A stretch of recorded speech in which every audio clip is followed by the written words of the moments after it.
안녕하세요. 최술의 기고만장입니다. 여기 들어오는 너희들은 모든 희망을 버릴지어다. 여러분은 이 말이 어디에서 나오는지 다 아실 것입니다. 그렇습니다. 단테의 신곡 지옥편 제3곡에 나오는 말이죠. 단테는 지옥의 문 위에 쓰인 이 글귀를 본 다음 입구 지옥으로 들어갑니다. 이 지옥의 입구에는 선이나 악에도 무관심하고 오직 자신만을 위해 살았던 나태한 자들이 왕벌과 파리, 벌레들에게 고통을 당하고 있습니다. 단테의 신곡은 정확한 집필식이 알 수 없으나 대략 1307년경, 그러니까 단테가 42살의 나이에 쓰기 시작해서 56의 나이에 사망하기까지 완성된 것으로 추정됩니다.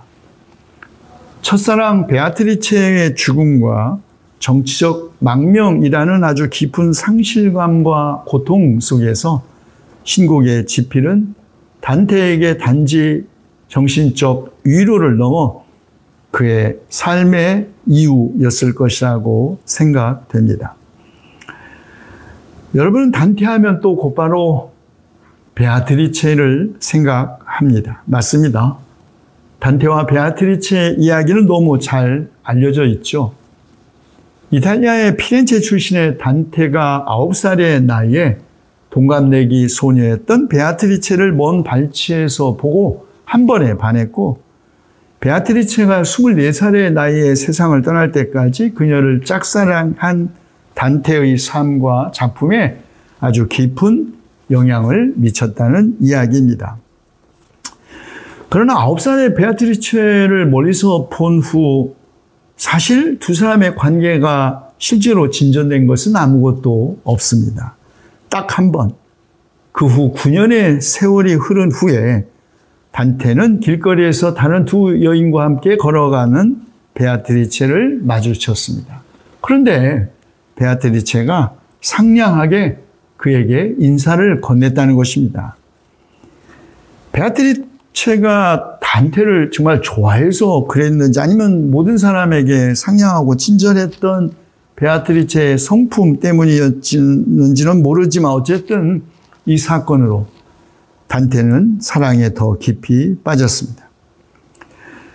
이렇게 일찍이 짝사랑을 했던 단테와 베아트리체의 사랑이 이루어지지 않은 것은 아마도 두 가문의 사회적 신분 차이도 작용했던 것 같습니다. 단테도 물론 귀족 가문 출신이었지만 베아트리체가 더 높은 사회적 신분에 속했기 때문입니다.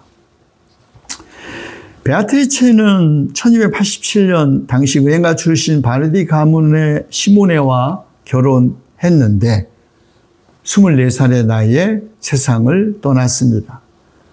바로 이런 이른 죽음, 베아트리체를 향한 단테의 사랑이 더욱 거룩해지고 더 나아가 사랑이 구원의 상징으로 이상화되는 작용을 한 것 같습니다. 이런 일방적인 짝사랑이 단테에게 신곡이라는 불멸의 예술 작품을 탄생시키는 원동력이자 예술적 영감의 원천이 되었다고 보이는데요. 단테와 베아트리체의 이야기는 또다시 우리가 잘 알고 있는 요한 볼프강 괴테의 파우스트가 말한 영원히 여성적인 것이 우리를 끌어올린다거나 도스토옙스키가 말한 오직 아름다움만이 세상을 구원하리라는 말을 연상시킵니다.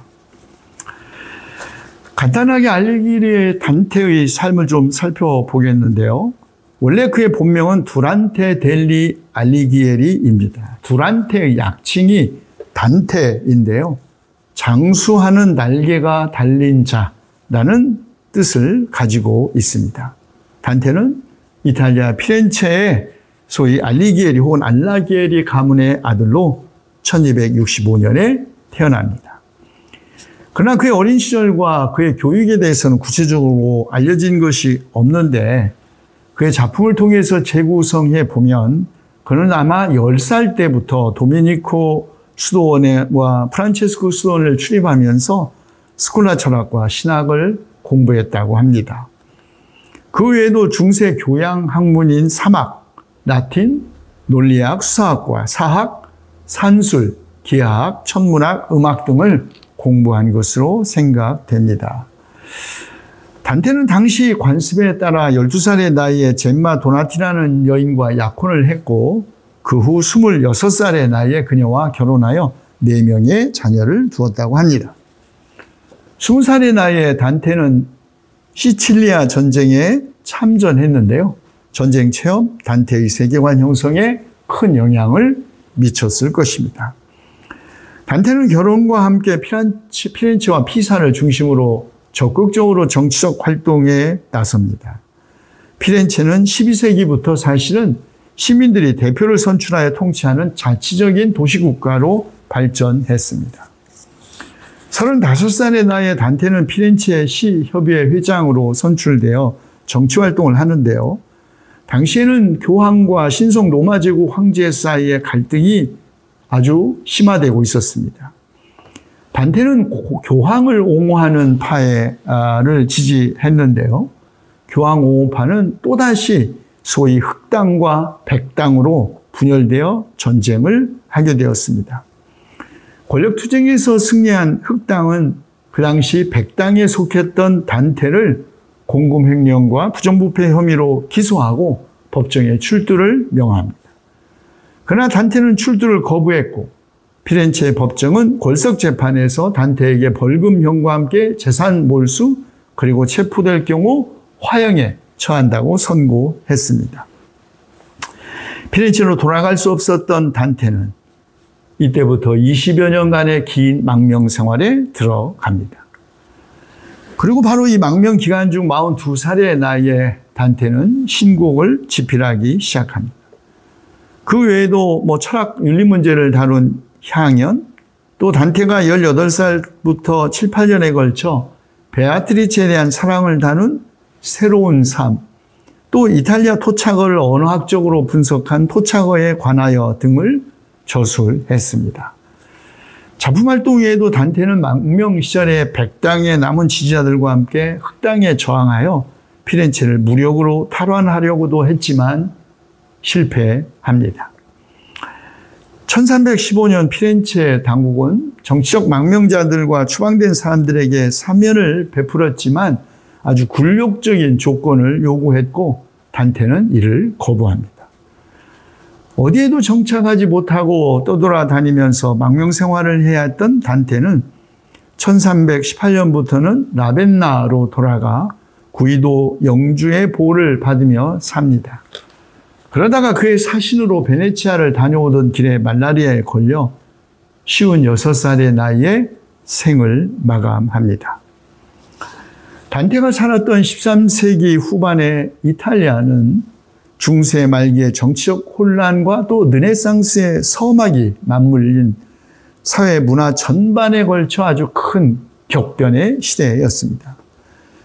플로렌스를 비롯한 수많은 도시들이 귀족들의 지배에서 벗어나 시민들이 참여하는 공화국 체제를 이루었습니다.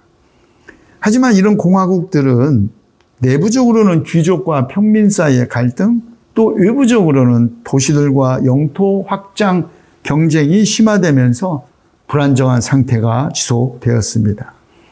특히 교황과 신성 로마 제국 황제는 이탈리아의 패권을 두고 끊임없이 대립했고 교황과 황제의 갈등은 이탈리아 도시국가들의 정치적 성향을 아주 복잡하게 만들었습니다.